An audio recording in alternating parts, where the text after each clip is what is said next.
extending the definition of this homogeneous mixture, we have the topic of this solution. That is, solution is a homogeneous mixture. Same. Look like the definition of the same. Solution is a homogeneous mixture where the components of the solutions are uniformly distributed and cannot be visually separated. And extra that what we have to understand is the composition or components of solution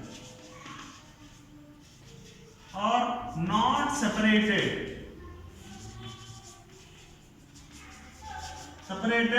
by the process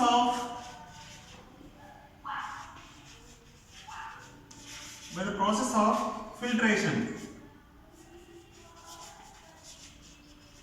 Additionally, that we have to understand that the components of solutions are not separated by the process of filtration. For example, if I take an empty glass and if it's a filter paper, and if I pour that lemon juice on the filter paper, the sugar particles and the salt particles and lemon cannot be separated on the filter paper, where all the components will go to the bottom of the glass. Okay, that means best example of the solution is, again we can take as that lemon juice. Okay, where all the components, that sugar, salt and water, that lemon juice, all are uniformly distributed. They cannot be separated, and the components cannot be separated by using the process of filtration. Okay, and every solution have two phases. Every solution have two phases, that is solvent and solute. Every solution has two phases, solvent and solute. Okay, now what is solvent? Okay, the medium in which solution contains, we already discussed about solution contains two phases, that is solvent and solute. Next we talk about what is solvent and what is solute. Okay,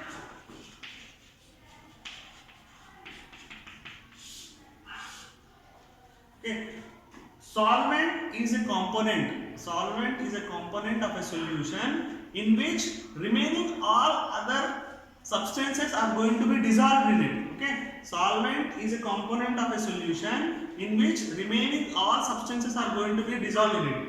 Okay, for example, whenever we are going to prepare a sugar syrup. Okay, water, we are taking a glass of water and we are adding 2 spoons of sugar, 2 or 3 spoons of sugar, where that water is considered as solvent. Okay, because it is going to dissolve the sugar in it. That type of component we are going to call as solvent. And whenever we talk about solute, the component which is going to be dissolved in solvent is called as solute. In our just previous example, if water is considered as solvent, the sugar is considered as a solute. In the same way, for example, whenever we talk about suppose salt solution, if I prepare water, I am taking a glass of water and I am adding 2 or 3 spoons of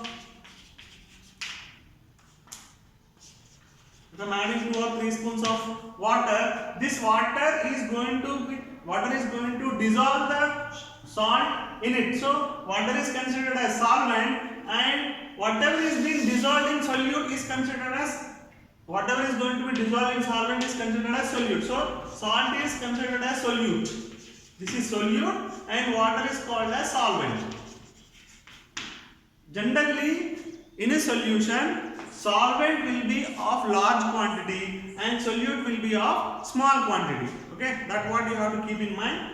Okay, sugar solution is considered as 2 phases, that is solvent and solute. That what are the properties that, and we are going to, and we have understood with a small example. Next we have to understand about what is solubility and what is concentrated solution and saturated and unsaturated solutions. Okay. So next thing that we are going to discuss is the types of solutions. Depending on their saturation state and that all, we are going to define that solutions as of 2 types, that is saturated solutions and unsaturated solutions. What is saturated solution? Okay, to understand that, just we are going to this we are going to have a small activity to understand what is exactly sense of saturated solution. First, what do you take? Take a glass of water. Okay, take a glass of water. Take a glass of water. Add one spoon of sugar. And try to add 1 spoon of sugar and try to dissolve that sugar.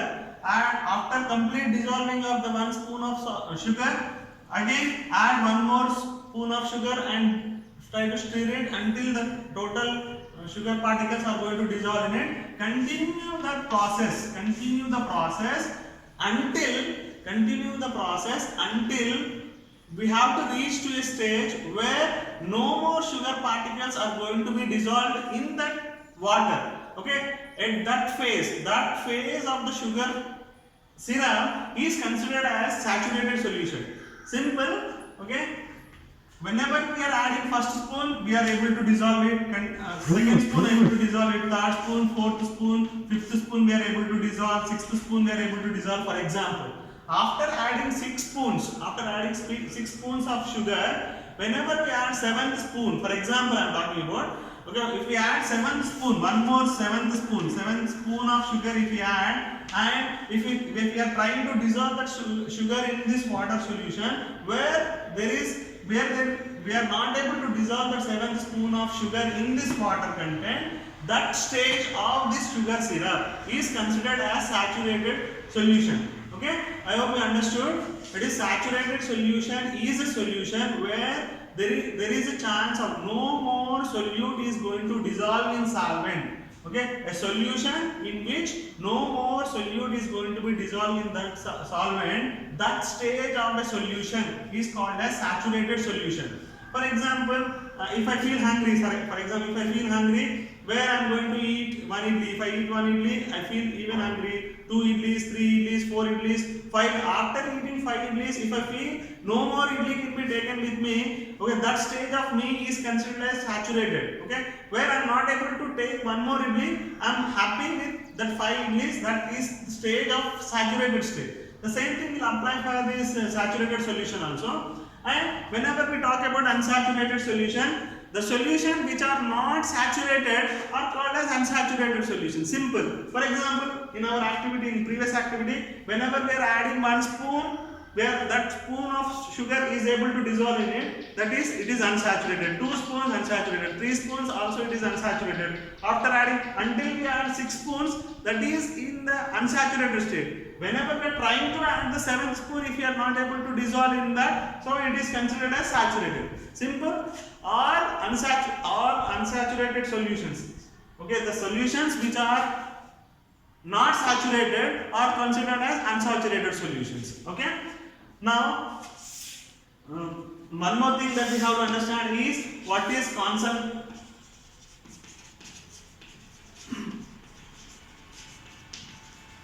concentrated solution and what is solubility.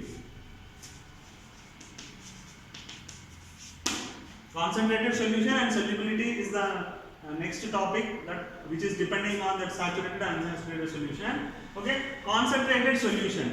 If the percentage of solvent in a solution, if the percentage of solvent is more, that type of solution we call as saturated solution. In our example, that type of solutions we call as concentrated solution. In our previous example, after adding 7 spoons, the sugar content in the sugar solution is more. Okay, that stage we call as concentrated. The more amount of solute is present in that solution is considered as concentrated. That is high power solution that we can call. The more powerful solution we can call as concentrated solution. And solubility. How much amount of solute is added? How much amount of solute is added to a solution to make it saturated solution is called solubility. For example, in our example, after adding 6 spoons, one solution has become saturated. That is 6 spoons of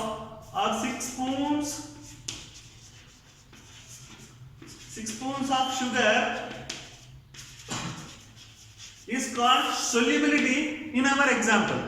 This will not apply for all the cases. Just I am giving some example to take to understand the concept. Simple.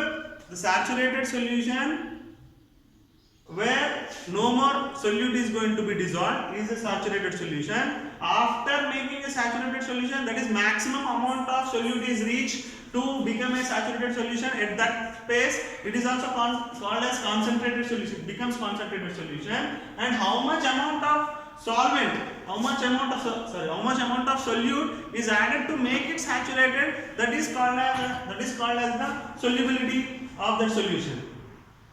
Okay, that's all for the next session. Okay, everyone has to go through this once and twice to understand the concept. Very simple and easy topic. Regarding the notes that we will send through the WhatsApp, whatever we have discussed today, the content will be sent to the WhatsApp. Thank you. Have a nice day.